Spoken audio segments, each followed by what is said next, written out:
Welcome back to our cruise series. Today we are going to tell you the 4 things we always try and bring with us when we come on a cruise. As well, we're going to talk about some of the banned items, things that you really shouldn't bring because they're just going to get taken away from you. And we're going to share that all with you today.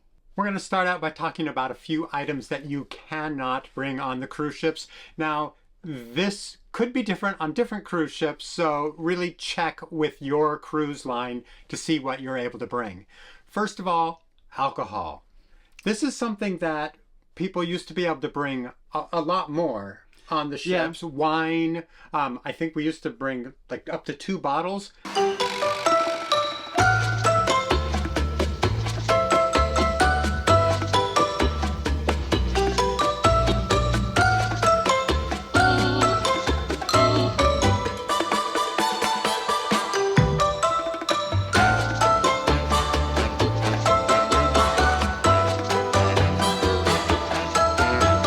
So really check those guidelines to see what you can bring. Now, with a lot of these rules, what you're going to find is that they are sometimes inconsistently applied. And so you will hear about people who got stuff on. We were at a port once, this was a couple of years ago, but we were in Spain. We bought a bottle of wine. We brought it back on the ship thinking they would take it to us and give it to us at the end of the cruise. And they just let us on with it. So we were kind of surprised by that. And it was, to our benefit. So we certainly didn't complain. Yeah. But just know there are rules. They're just not consistently applied across the board. That's going to go with pretty much everything we talk about right now.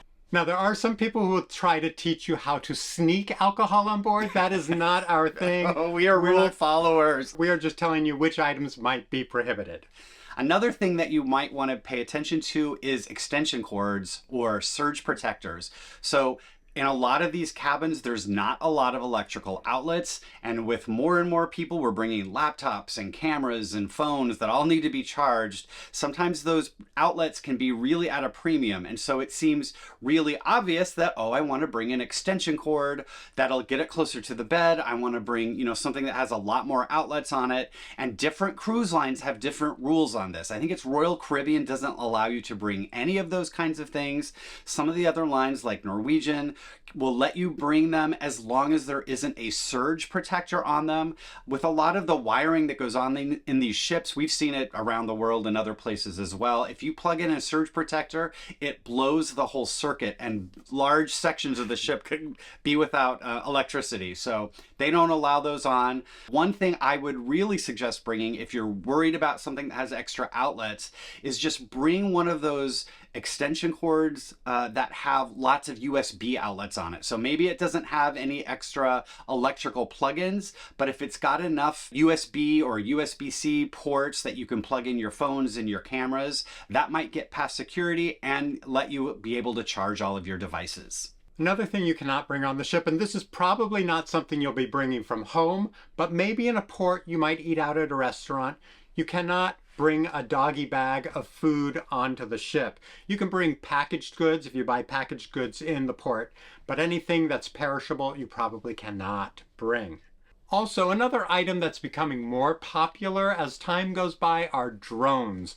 People are using drones and they take amazing video footage, and it seems like a cruise would be an ideal time to use a drone. Unfortunately, a lot of ships do not allow you to bring drones on board. Now, a lot of the items that are prohibited, and there are a long list of them if you want to look up the official rules. It's kind of funny reading through them where it's like, you can't bring a kayak or you can't bring a scooter. Like, sometimes it's kind of funny of what you can imagine people tried to bring on that they had to put it in the official list of rules that are banned. But a lot of them are just about safety and about making sure that we are safe on board and that nothing happens within the rooms that's going to cause problems for the ship and the other passengers. So that's going to be things that could potentially cause fires. So things like candles or incense, things like immersion heaters if you're trying to, heat up some coffee. Things like, what was the other thing I was supposed to say? Irons. Like if everybody's going to want to do some ironing probably when you get on board to get the wrinkles out of your clothes. You can't bring an iron on board. Some lines will let you borrow them. We can actually borrow them from guest services here on Norwegian. Other lines have laundry facilities where you can go, and they might have some that you can use, but you can't just bring a little travel iron from home and think you're going to be able to use it in the room. They won't allow it because it is too big of a fire risk. Other than those items, there are still a lot of other items that are prohibited.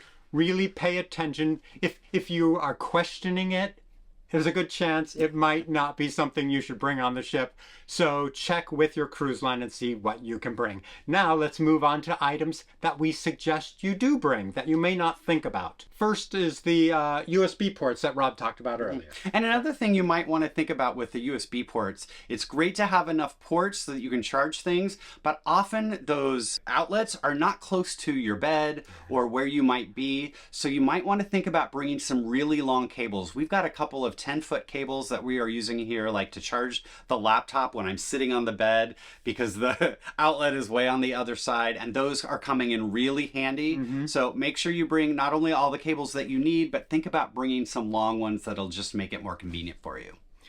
Another item that we love to have with us on a cruise ship, but we did not bring this time because we were traveling and we weren't able to acquire one, is a shoe rack. One of the plastic ones that hangs on the back of a door.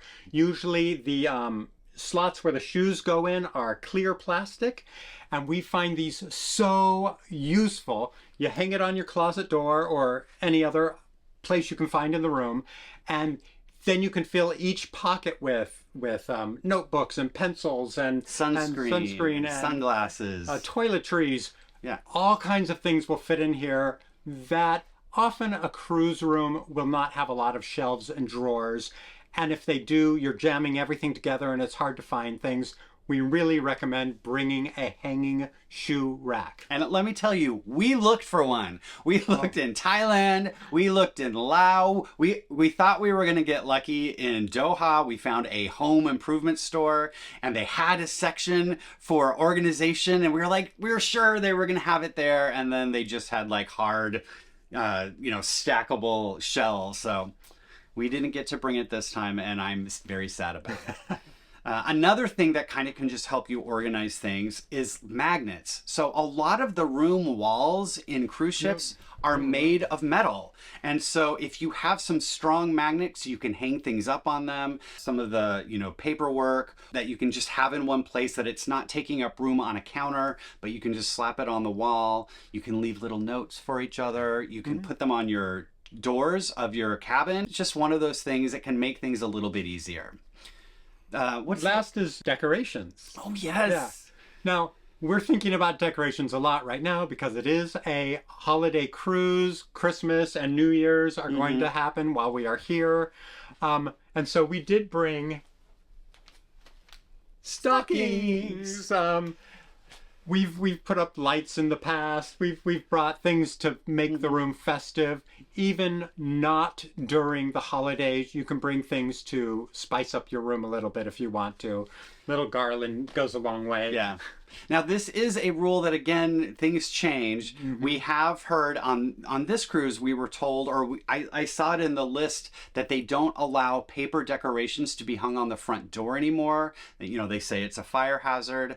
Again, rules are applied inconsistently. And as we've walked around, we have seen on other cabins where they have hung, stockings and little wreaths and things. On quite a few doors. Yeah. I don't know exactly how it works. I say bring stuff like that. The worst they're going to do is take it down and tell you can't have it. And in that case, oh well.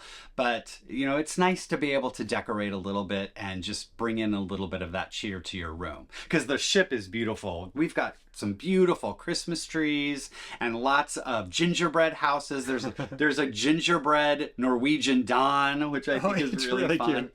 And so I like that the ship is so well decorated, but it's fun to have a little bit of stuff in the room. If we could have brought in a string of lights, I would have been very happy. But again, we were in Doha. We couldn't find those there.